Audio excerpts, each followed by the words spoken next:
I've been doing this. Let's talk Ravens-Bills. Yeah. Ravens-Bills. I was going to try to get Our next game is called Fact or Fiction. Danny, show them how we play this game. If I say Justin Fields and the Jets are going to beat Rodgers and the Steelers, is that fact or fiction? No, this is fiction. The Steelers defensively are absolutely stacked, specifically in their secondary. And then I really expect Rodgers to play well this season. I know there's a camp who thinks he stinks at football.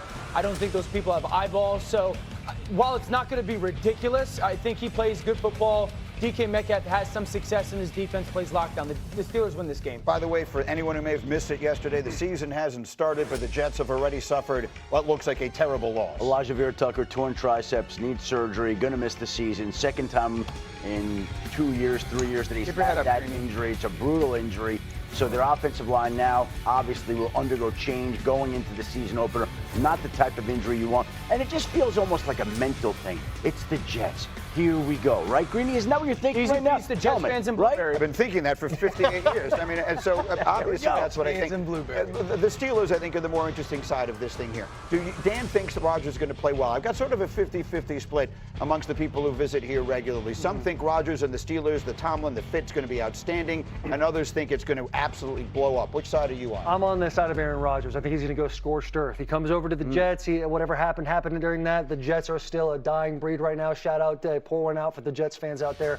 But Aaron Rodgers, he's flown under the radar. They brought him some weapons, and Jonnu Smith. They got DK Metcalf. They're going to run the ball with that rookie they got at Iowa, who was overshadowed a little bit by Ashton Genty. Yep. I think they are going to go scorched earth on the Jets. What do you think, Will?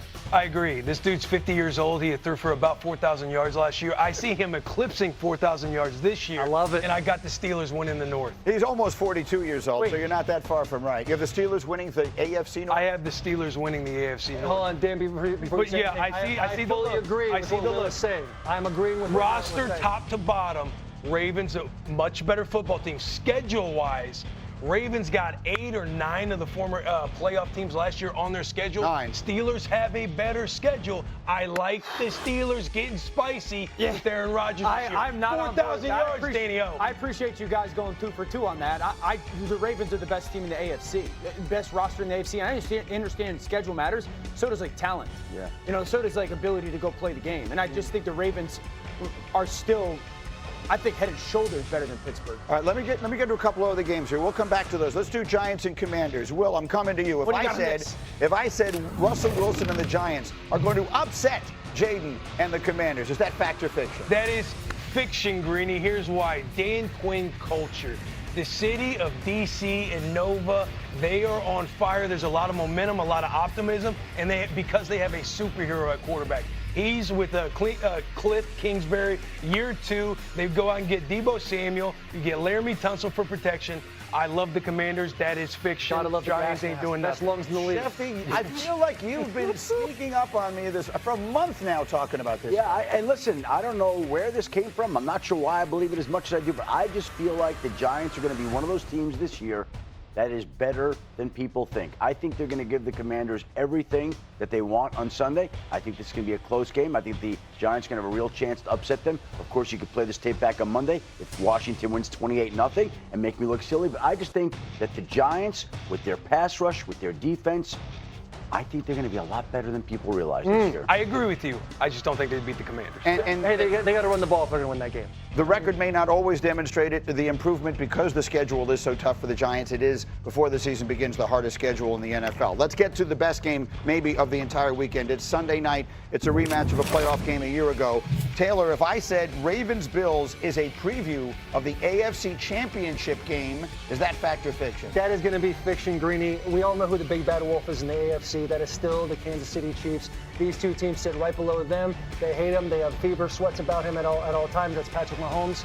Right now, these two teams playing, it's all about seeding going into the playoffs. Yeah, that's we called this yesterday a September game to remember. And to make the point that Will was just making, between the Ravens and Bills, the Bills have an enormous advantage in schedule the rest of the way. We think they play in an easier division. They play fewer playoff teams from a year ago. They play only one game the whole season outside the Eastern time zone. And the Ravens start with a gauntlet.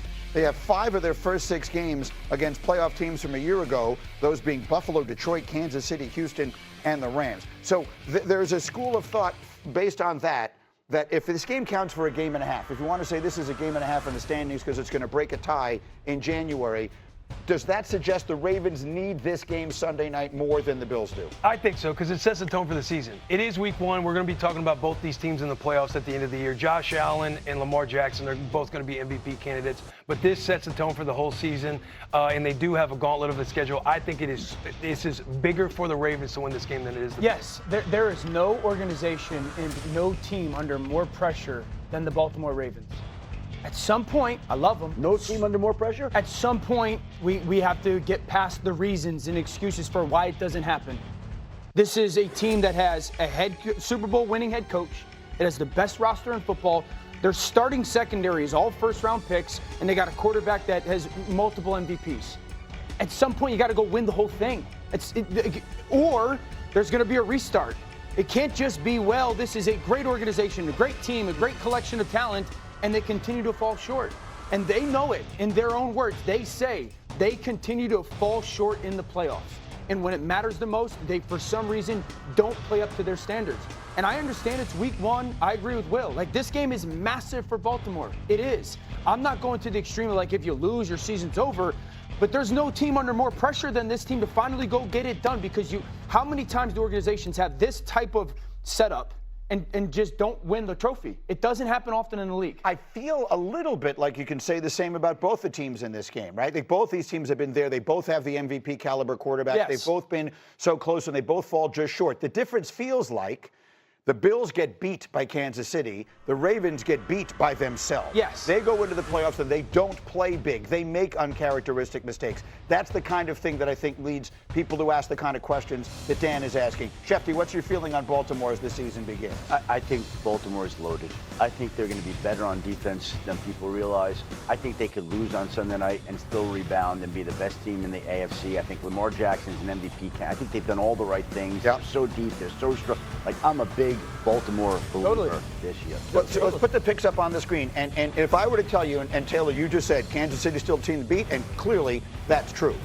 But if I told you one of these two is going to wind up, I'm telling you right now, one of these two teams is going to wind up in the Super Bowl at the end. Which are you telling me it is? You know what? It might be because I was over in Rochester, New York, watching the Buffalo Bills, and I was watching Josh Allen, as comfortable as he was, making his inappropriate jokes and also only incompleting 2 passes. Plenty of them. I feel very good about the Bills. They're actually my Super Bowl pick. Shout out Brandon Beam, the GM, as well. He told us we could be Friend of the show. Friend of the show. Friend of the show. We can put him through a table if we get Those are his words, by the way, and I'm glad we're doubling down on ESPN. We'd like to make him a friend of our show as well, Brandon. Give us a call if you like. Well, somehow I'm the only one on Buffalo in this game on Sunday night. You guys aren't that friendly with Buffalo that you picked. Well, listen, You're about to make enemies. Joe Brady, big fan. We know you're a friend of the show. He had a girl dad hat and everything. Yeah. I'll say this, like, when you talk about week 1, like, who needs it more? It's like, it's kind of like a little bit like it's a little dramatic. But if you're going to say who needs it more, I mean, Lamar Jackson did not win the MVP. Josh Allen won the MVP. A lot of people think Lamar Jackson should have won. And then also there's Mark Andrews, who, you know, there's probably death threats and tweets and all these things that happen to him after he drops that 2-point conversion. Yeah. This is a guy that puts the Buffalo Bills on his lock screen. He's in the weight room. He's getting after it. Public apology. Public apology. Literally written like a lawyer was like, this is what you need to say. We got to get you out of this one, big dog. Like, you got to make it happen. So he has gone through the nutrition process. He talks about his weight training. I think, like, Mark Andrews, I don't know what the over and under is on his receiving yards, but we're going to take